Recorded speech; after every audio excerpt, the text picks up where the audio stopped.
So today I wanted to talk a little bit about working with criticism in the context of the 8 worldly concerns, as I recently had 2 incidents of receiving feedback or criticism where my mind went in quite an unhappy place. And so I was forced to look at how I was responding to it and see that there was a better alternative. There must be a better alternative that I could use. And so yesterday, as I was processing some of this, something came to mind that Venerable, in one of her creative ways of explaining the Dharma, shared a tool to use. This was in her Precious Garland teachings, where she said that we're so sensitive to receiving criticism that really what we need is a jack-in-a-box that every now and then pops up and says, "You're a decrepit idiot! You're a decrepit idiot!" and just like yells at us so that we actually get to see, okay, how am I reacting to this? And as we get acclimatized to this jack-in-the-box yelling obscenities at us, we get to see, oh wait, there's no person in there. I don't have to believe these words, and we actually just get to, pause and work with ourselves a little bit better. And so, yeah, that came to mind yesterday. Just this idea of someone, this little jack-in-the-box yelling at me. And it made me laugh, and so I went back to the teachings and found the 2 verses that she drew this from. And so these verses from Precious Garland say, "An elephant created through magical illusion might seem to arise and cease, but ultimately there is not any arising or ceasing at all. So too the world, like a magical illusion, might seem to arise and cease, but ultimately there is not any arising or ceasing at all." And so obviously things conventionally exist, but these 2 verses are negating the true existence that we see and then grasp at, and then cause ourselves incredible suffering. And so the traditional commentary to this is about how the ancient Indian magicians used to use sticks and stones to make elephants and horses appear to the audience by reciting some mantra and then blowing on their faces. And then the big magical illusion would appear. So even though there were no horses or elephants there, the audience saw them and then reacted to them. And so the magicians are like, they created the illusion, they see it, but then they know that it's not true, so they don't react in fear as the horses and the elephants are charging at them. And they're like ones who have realized emptiness. So the inherent existence, true existence appears to them, but they know it's not true, so they don't react. While the audience, who's had the magical dust or wind blown on their face, they see the illusions and they believe it to be true, so they utterly freak out when the elephants and the horses are charging at them. So that's like us ordinary beings who, everything appears to be truly existent, and then we react, either grabbing at it, pulling it towards us, or pushing it away for things that we don't like.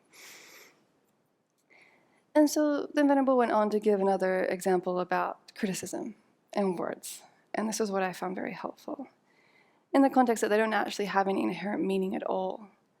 And that if someone from a different culture and using a different language says ikkity bikkity boo, we don't know what it is, we don't really react.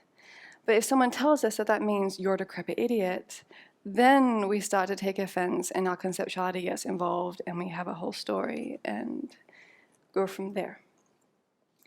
And so just by seeing that, we can see those words by themselves, not so much, but it's what we impute onto it that gets us going.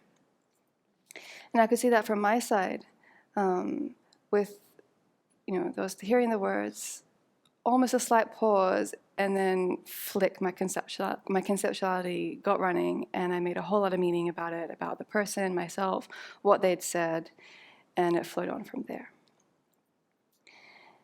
And so, as Venerable says, this comes from holding myself, holding the other person, holding their actions, and holding their words, all as truly existent, as fixed, solid, unchanging, and with some inherent meaning that has to be understood in that way. And what I've seen in myself, which I think is the key that I want to work on breaking down, is that I hear the words and I believe them. I just accept that my first point of reference, my first instinct is to just accept what this other person has said about me and believe it to be true. And that's incredibly hard. I'm this, I'm that, you don't do this, you don't do that, on and on. And whether it's true or not, I just take it in and then react, and I'm so hurt or angry or whatever else it may be. If it's praise, we get buoyed up. It's the other side of the coin. And just seeing my immediate reactions and the emotions that come up, it's like, wait a minute, where is my intelligence here? Where is my discriminating wisdom? Where is my pausing to actually ask myself, is this true? What do I know about myself, my intentions, the way that I move in the world? And even if it is true, is that the whole picture? It's just, I might know that I have a habit in relating in a certain way or doing certain things, and others see it, okay, but that doesn't have to define me either. So it's just interesting to see how solid that I've made the criticism or the feedback that I receive, and make it the whole story, make it so such a reflection of who I am, that then it gets so painful. So trying to take a step back and see, try and bring in my own wisdom to assess, is this actually true? If it's not, then, I don't have horns on my head, okay, then no need to react. If it is true, yes, I have a nose, then what can I learn from this? Where can I go forward? And trying to create that space where I can receive what others say and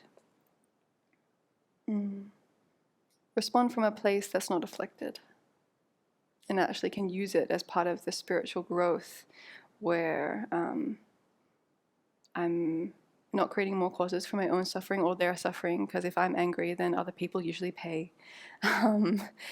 But to use it as, for deepening my own understanding of myself, and as a way to root out the afflictions and the negative actions that run on from there, because, I make mistakes, I have faults, I know it, so do others.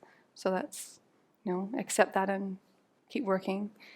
And also use it as a practice of compassion as well, because others' assessments of us aren't always true. The motivations that they think we have aren't always correct. And one action can be seen in a myriad of different ways. So if someone else is having an afflicted response to what we've done, that's not necessarily about us. And we can use that as not as a way to get angry at the other person, but to see, okay, well, they're suffering in this way. What are their feelings? What are their needs? And how can I meet them where they are? And not use this uncomfortable situation or painful situation, if I am having painful feelings arising, to make more causes of suffering in the future.